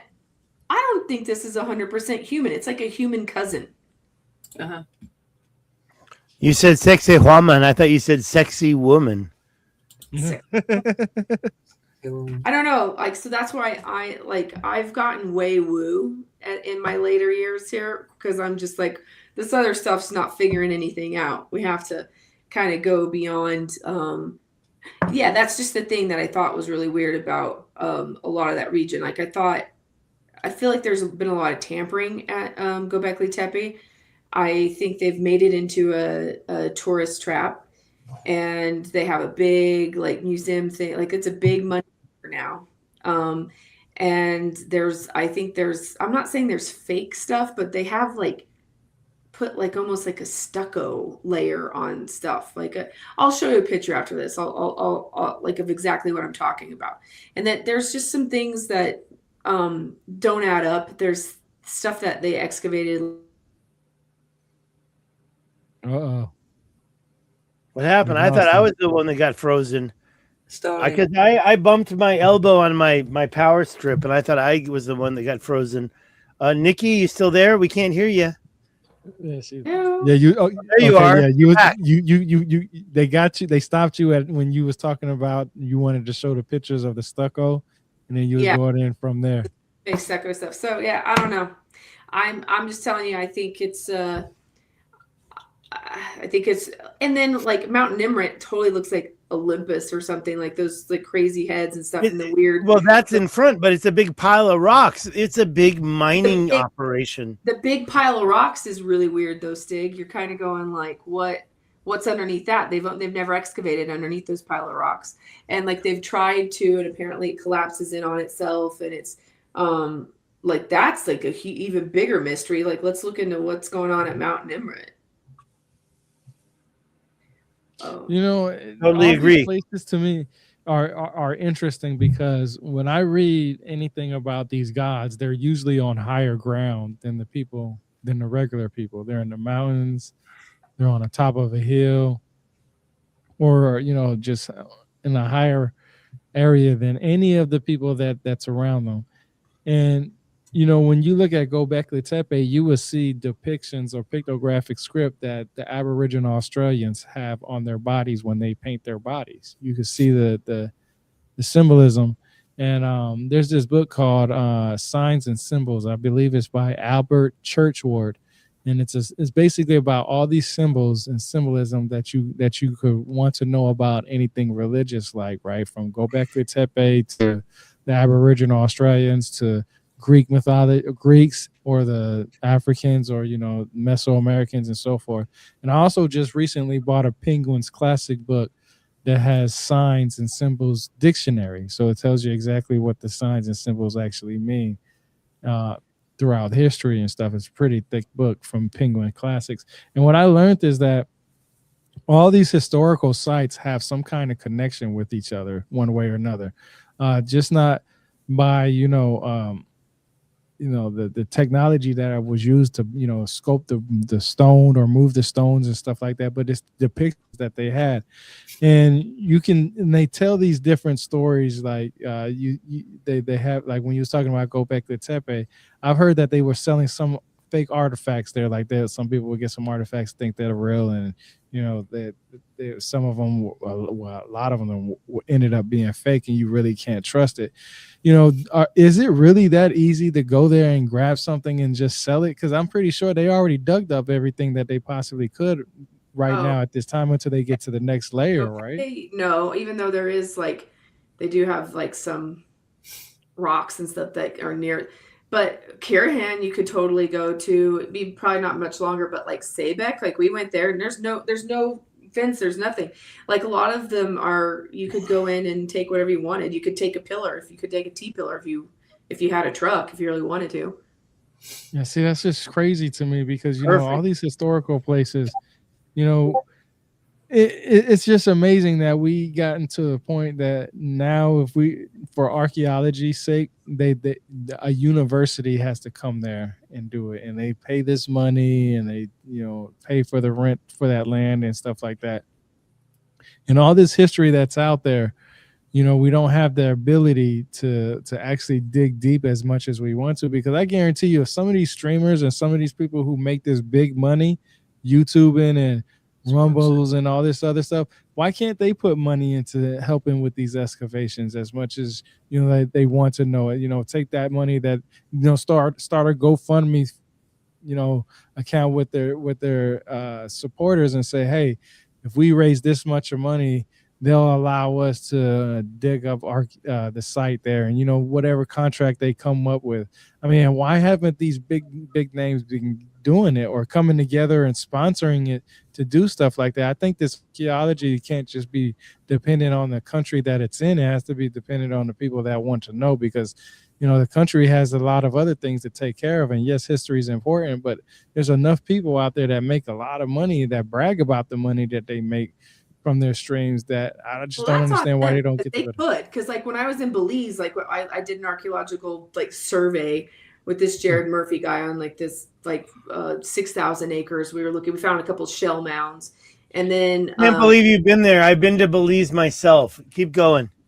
And then we went down to like we were like Punta Gorda. It was the area that we were in, like down like that. So like Lillibut, or what's it called, it's Lillibut or something like that. I can't say anything right, so don't quote how I say things. Don't worry, I got my tongue tied too. But I'm anyway, looking it up right now. Belize, look it it's up. like where the crystal skull was apparently found. Belize, like anyway, there's a bunch of Mayan ruins all around that area that are completely unexcavated. And like I followed my nose, I found one, and then this little village people came out and they were showing us, and they were super cool. And then Jared like went down there with like 100 people, and they like tore down a sacred tree, and they just started digging on their own accord, and they got kicked out by the government, and they fucked a bunch of stuff up, and they like ruined some pyramid stuff. And I feel guilty because I found the site to begin with. So it was just like this thing where I feel like there's places you can go where you can still go digging, you can still go exploring. Yeah, see, I don't understand why they don't do that.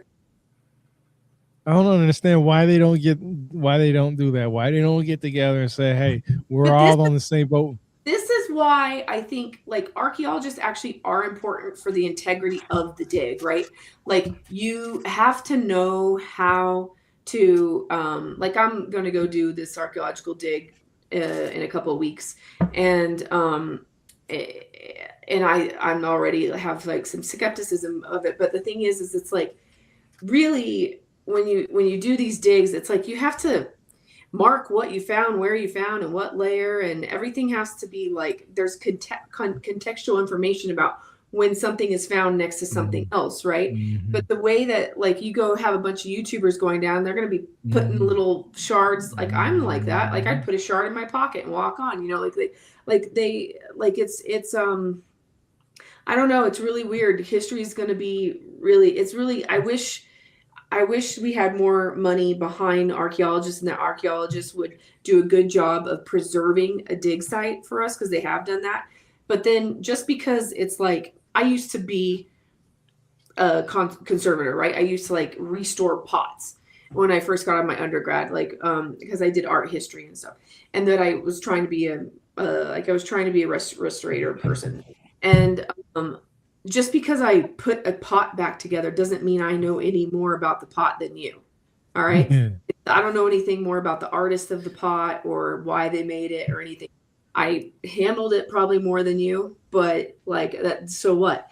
Like, so it's kind of one of those things where we do. I don't like that the alternative community has gotten to where we like hate archaeologists, because we actually are looking at all the shit they've undug anyway. Like, yeah.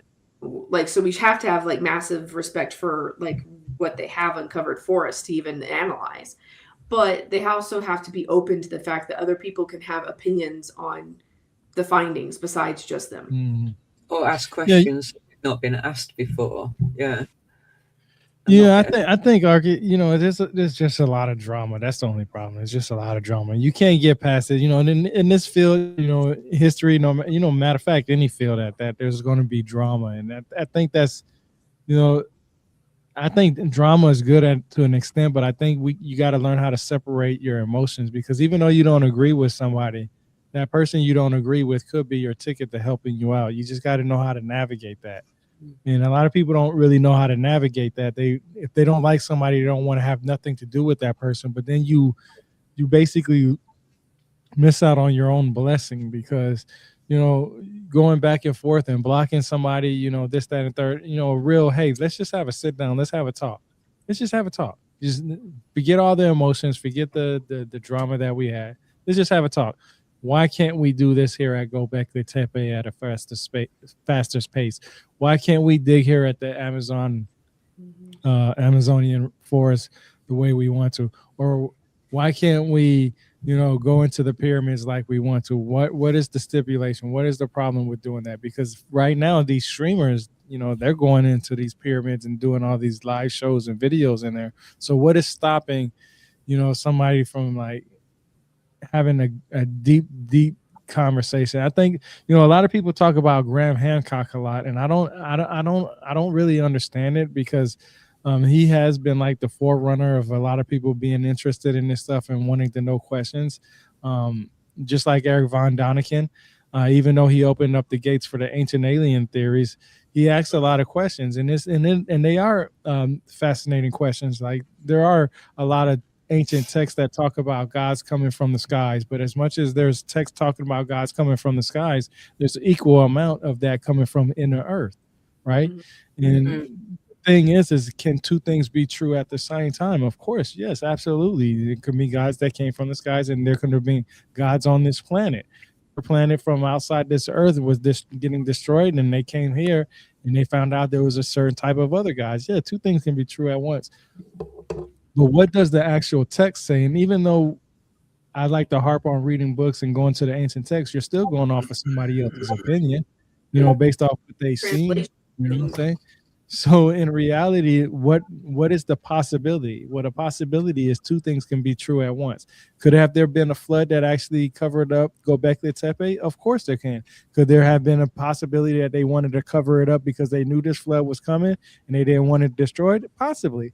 But the flood did their job for them. So it could have been two things happening at the same time. They might have wanted to, and they probably tried to conserve it and stuff like that, because they knew the flood was coming. But then somehow, by the grace of God, no point intended, the flood actually helped it cover it up and preserve it for us to find it now. Now we have to be careful and be diligent on how we dig up those artifacts, because just like you said, like if a lot of YouTubers did go do that stuff, a lot of people would, take things, steal things, destroy things because they don't understand how to break through the certain type of layers and so on and so forth. So all that will play a perfect part in it. And I think AI will help with that too, going back to AI with that, like, hey, taking a picture of this, hey, what's a better way of breaking through this without messing up this artifact? And you take a picture of it and you tell it what kind of analysis of what kind of stone, rock, or debris that's around there, and it might even break it down to you. Okay, don't do this, or go get some vinegar and go do that, and it will help us out. But the problem is just like, everybody wants things done fast, and you can't do anything just fast, because first of all, it takes money to do it. Everything is going to take us money. I know a lot of people say we couldn't build the pyramids of today. I call bullshit on that. I think we can actually build the pyramids. It's just, it will take a lot of money and a lot of red tape and a lot of, so much other things to even get the opportunity to do that. And then you have to pay right for the right people. You know what I'm saying? Some people are going to come and go and so on and so forth. I remember I took a class about the pyramids, and they said they were paying them in beer and food. You know what I'm saying? So that was their pay to help build the pyramid. And they were slaves, or they were not slaves? They weren't. Well, the class that I took was from Harvard, and they said they weren't slaves. They said they can tell by the bone structure. They can tell how well they were taken care of. And even I don't think they were slaves. Does that not depend on how you define slavery, though? That's the point. Like modern day slavery is literally us working for money and food and a roof. You know what I mean? We have the evil slavery, and we have the not so evil slavery. It's a little bit, and you're getting this and that. But the evil slavery is where the slaves are going to die. They said that. Go ahead. Back to the AI though, it's like it's interesting because I was having a conversation with it about creativity. Like, I don't want you to give me answers I could get on like if I wanted a face cream, I can do research on one and find something on Google. Like if if asking you, I want you to be creative, which means you remix things that are already in existence. You know, like you tell me to rub cold apple cider vinegar and the right pressure points that they use in some qigong thing. Yeah. Like I want you to give me a new thing that I can't Google. You know, like I want you to help me create new things. And I think that like hopefully that we'll be able to make bigger picture observations of archaeology that aren't readily available right now. You know, like I think that's one part of everybody's too compartmentalized and focused on one area, and they're too micro on something, and they aren't like comparing all data points like of the world global things. And I think that would be different pictures. Do you think that like institutions are kind of a bit behind with stuff? And because they've got the institutions are the gatekeepers, the universities and the museums, but they're not actually that, they're gatekeeping, but are they actually kind of behind where they should be with technology? Because you say money at the end of the day is what they need. So, because you were building a database of nubs, weren't you? So, yeah. The thing with AI, at least it makes you more productive and it brings things together. So is it just that the money isn't there to have the developers to make the program that's going to bring all of that into one kind of coherent database where they can just access all of the information together? This is where I think blockchain would come in. But this is also where I think like AI might have to restructure universities. Like it's already like I don't even understand like why people want to go to school right now for expense wise, because like no, completely. You could do it. You can do a PhD in like about 3 months by using AI. Do you know what I mean? Why do you need to spend 10 grand going to a uni to have a person? And dude, it's way more than that over here. Something that now is obsolete information because you've got everything at your hand. All of the world's information that we have, data is available for you with AI. Even if it does hallucinate and make up stories sometimes, you still got to add an element of fun in there, haven't you? But yeah, I think like for example, where I am in Nottingham, I think if I remember rightly, 48 courses have been cancelled at the university. They're just not going to exist anymore, and a lot of them are language courses. And the reason being is because the language courses on mobile apps and stuff. Yeah, is it Duolingo or something? Hey, we're almost up against the hour here. Almost up against it. Come on, guys. What about 2026? What about 2025? Biggest regrets? Biggest? What's next? And ancient history. That's part of it for me. I can tell you what's next for me. Sorry, Dr. Diddy, for interrupting you. I just was noticing something. I can tell you. I think there's a lot of Dr. Diddy said it right. I feel like right now with the way AI is and the way everybody wants information, you got to learn how to cross-reference everything. One of my favorite shows is the Forensic Files, next to The Simpsons. I love The Simpsons, but Forensic Files, like detective shows, I love those shows. And the reason why I like them is because one of my favorite characters is Batman, the greatest detective, is that when a detective is going through a crime and trying to get leads in a crime, he goes through every single lead that he is given, whether it's 100 or 1,000. He goes through every single one of them to weed out the right lead versus the wrong lead and what could help him and what cannot help him. And that takes hours and hours and hours to do. I've always said that just because you read thousands and thousands of books doesn't mean that you have a lot of information. Those thousands and thousands of books can be based off of 1 and 2 books. So you basically heard 1,000, 2,000 people say the same thing based off of 2 books. Just because you read those thousands of books doesn't mean you have a lot of knowledge. You just have a lot of knowledge based off of what somebody understood from those 2 books that were mentioned. And I also feel like with the way schools are academically and scholarship wise, I don't feel like you have to go to college for 4 years to get a history degree anymore. If you want to know about Greek mythology, you can spend the amount of money that you would spend at a college in those books, and you will learn so much more because nobody has to really explain nothing to you. When I feel like when somebody's teaching me something about history, when I ask certain questions, I understand that now they're trying to create a new narrative. Just stick to the facts. And I give a good example of that. When we talk about Atlantis, there are so many different stories about Atlantis, so many different ones, so many different theories. And they're all based off of one person, Plato, and what he Not wrote. all of them. Not all of them. Yes, but most of them are. Some of them are because they had hallucinations or visions or dreams or something like that. But when you talk about a source for a book, there's 5 different locations where Atlantis could be at, and Antarctica and the Americas is one of them that I've heard plenty of times, including, the basic Richak structure and Cadiz and Egypt and so on and so forth. But AI, when you plug into AI and ask it, those a few places of where Atlantis could be at, it's going to give you enough evidence for it to tell you, okay, it could have been Cadiz, it could have been Egypt, it could have been a Richat structure based off the evidence you give it. But that doesn't mean that evidence that you're giving it is good enough for it to comprehend. It just already has a preconceived notion of already what these Atlantis places are. You're not telling anybody Atlantis based off of no information. Everybody already has some kind of idea where they think Atlantis is.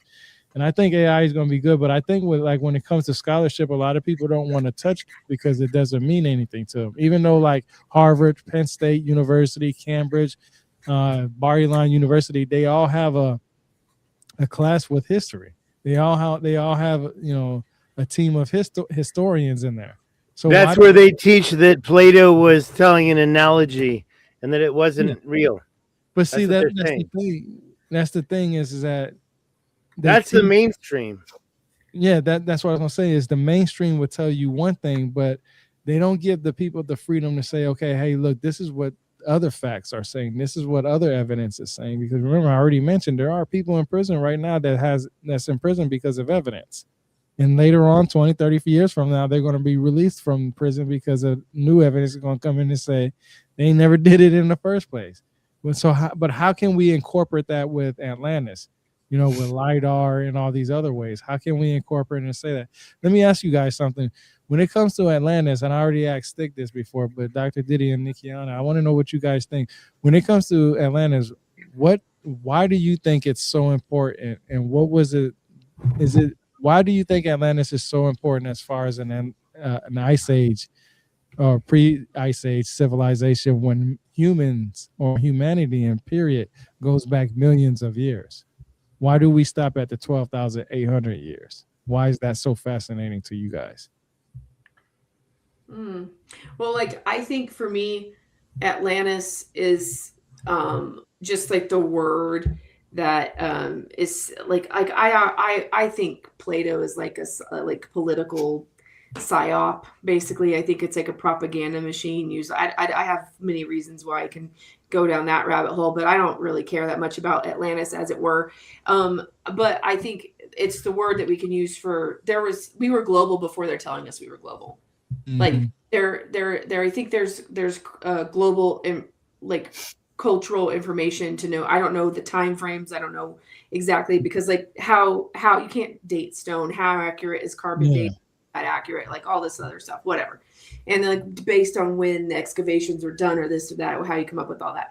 But I think we can tell by some of the designs and some of the archaeological elements that we were actually definitely in whether you want to just go into being a total 3D, of course, well, we should have had seafaring people were way low before they were telling us they were, blah, blah, blah. I don't know. I don't care. But I do think that we had pretty advanced to build some of the things that they were building, such as the Great Pyramids, right? Or such as Peruvian places.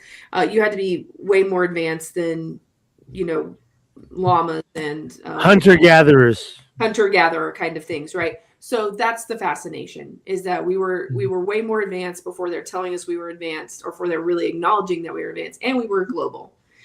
And something happened to where we aren't anymore, and it didn't continue. The continuity didn't stay to today. Like, we had a break, and then now we're here again. Like, we've restarted up again. So and don't forget the global thing. It didn't happen with Plato's Atlantis. Plato's Atlantis wasn't global. That was the end of Atlantis. But the beginning of Atlantis probably was global. And that's what I'm interested in. And yeah, for me, me too. Me too. When I say Atlantis, I don't necessarily, I just think I just mean like there was a pre-advanced civilization that was was no more at some point. And maybe there were a few.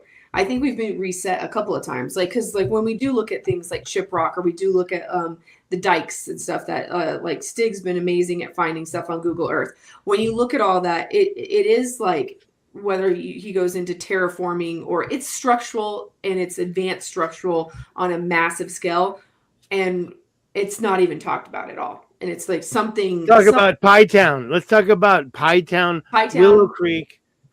Let's go there this year. Let's go there. I live right by there. Early. Let's do it. I'm ready. I'm ready.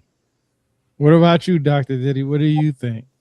I think Atlantis is like one of the greatest stories ever told, and we're never going to know if it was just an allegory or if it was actually real. And I think it's like I think the reason it hooks so much is because it's that fall from grace. Did we have everything, and did we fuck it up? Excuse my language. You know what I mean? And it's like it does reflect to me like that, like Garden of Eden. You know, we had it all, and then we lost it all.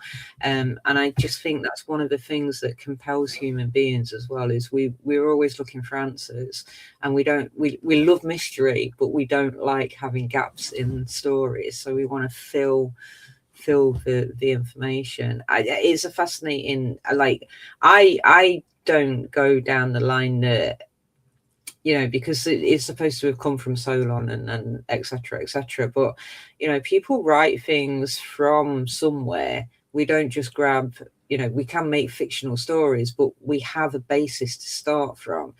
And I like the idea that, you know, 11,500 years ago, there was something more than just nothing, you know, plain kind of hunter-gatherers kind of thing. And for me also, it like, everything culminates, it all comes together, like say the Younger Dryas, and then the Ark, and the you know, they all come around the same time period. And then that's fascinating as well, because we are finding more and more evidence of, you know, ancient structures, especially under the ocean and under the ice in Antarctica, and, you know, the ice shelves are melting in Greenland and stuff. So we're finding things that we didn't know were there before, you know. And I think that is why people get hooked so much on it, because it's such a, you know, what if we did? What if we really did? But we can't prove that we didn't, because if you think about it, any material, like, you know, any kind of, if we did have computers, you know, or I'm not saying computers, but, you know, things disintegrate. Metal turns into dust, it turns into rust. So how would we know anyway? Because any evidence of any advanced technology within that realm would be have disintegrated by now. What if we actually, you know, Microsoft put data, I think it's like 350 gigabytes or terabytes of data onto a crystal. So what's to say that they haven't encoded the stones of some megalithic structure somewhere, but we just don't know how to read that yet? Yeah, we don't have the CD player for the CD. Yeah, exactly. We haven't got the right receiver for it, you know, but the information's there. Like, I like, you know, there's like, for some people, the guy that wrote Sapiens, Harari or whatever his name is, the Jewish historian guy, he seems to think that humans have all the answers. I don't think we do. And I like to think that we don't. And I like to think that actually some parts of academia are a bit arrogant in the respect of thinking we know it all, because we obviously don't. You know, and I think that's the eternal search for answers is something that keeps human beings like fun and enjoyable and motivated So yeah, that's why I like it. I like the romanticism around it as well, even though it's probably not romantic. Do you know what I mean? Great story, great story, Very good and we story. can't prove it. I like how you said that. That's actually a perfect way to end it, because we're almost at the 2 hour mark already. As is, that's actually that's a good way you put it. I really like that, because in reality, we just don't know. That's why we're all here now anyway. We all have a piece of the puzzle, and we just have to work together to get the right picture. And it takes teamwork, it makes the dream work. That's what they say, right? So yeah, that's actually a perfect way to end it. Is we just don't know, and as long as we're trying to get to the no, we just have to work together and do what we can. And in most cases, you're always going to have bumps in the road, but that doesn't mean you can't keep going, from that little bump. So yeah, that's a perfect way to end it. That's a perfect way to end it. Anything you guys want us to keep talking about, or you guys want to end it out? Stig, you didn't tell us what your 2026, or you didn't give us. Yeah, you guys tell us now. I'm not ending it, man. Come on. Let's just talk Come on. about Then the Plato's least- Atlantis was not about maybe. Yeah. Plato's Atlantis was really solid. It was right there across from Cadiz. He said it clearly. It took me 6 or 7, 8 years to get here, but Plato said it was across from Cadiz. It was in the Atlas Mountains. The word Atlas means Atlantis. King Atlas is right there. The Atlas Mountains are right there. That's what Plato wrote about. So I'm a little picky about all that, but at the same time, we can get into whether or not the Azores, which Randall Carlson just visited, is part of it. Yeah, I do think it's part of it. And but then when you get into past Plato and you talk about a global Atlantis, you're talking about the way past. And I think that is probably a reality. Yeah, the global this global system was part of it, but not Plato's Atlantis. So that's where I stand, is there's a separation. Yeah, there was a global ancient society, civilization, for sure. Seafaring, you could call it seafaring, but I think it was more than just seafaring. I think it was advanced technology, rivers, or you said terraforming the other day. Roads, and I don't want to say canals, but some of them look like they could have been canals. 94 miles long, over by the Rishat structure, all over the Sahara Desert. It's got a big. It's not just Atlantis; it's pre-Atlantis, not just Atlantis. That's what I want to say. Is it's not just Atlantis, it's pre-Atlantis. Okay, cool. I'm cool with that too. I'm with you, man. I'm with you. I get what you're saying. All right. Hey, let's share our channels one more time. Diddy, you go first. What's your channel? Dr. Dids TV. If you're going to YouTube, it's just YouTube/Diddy Weldon. So go to diddyweldon.co.uk. Checked out your stuff, and we worked together on a lot of stuff. How are you doing with the whole AI? What was it called? What was the word that we were using with HeyGen? It was specifically a narration, right?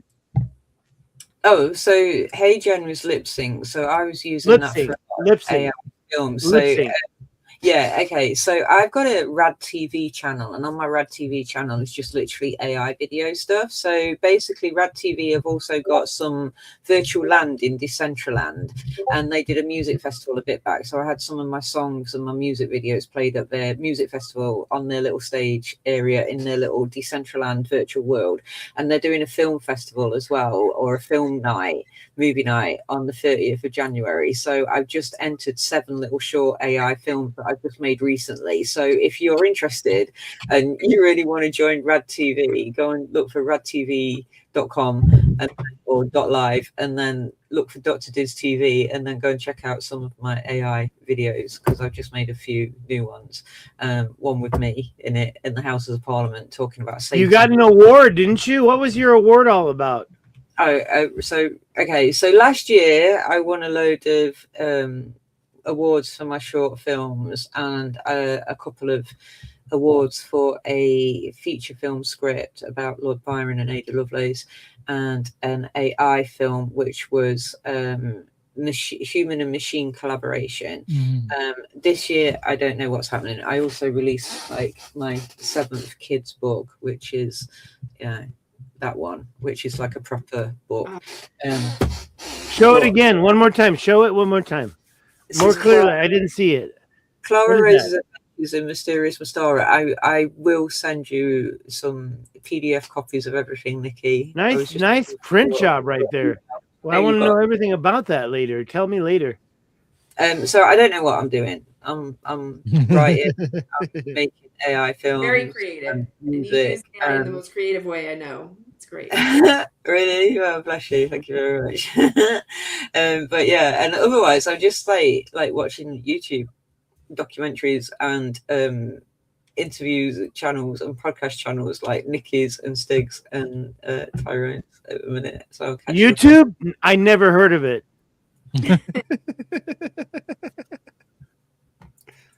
Who's 757? Thank you very much. Hello.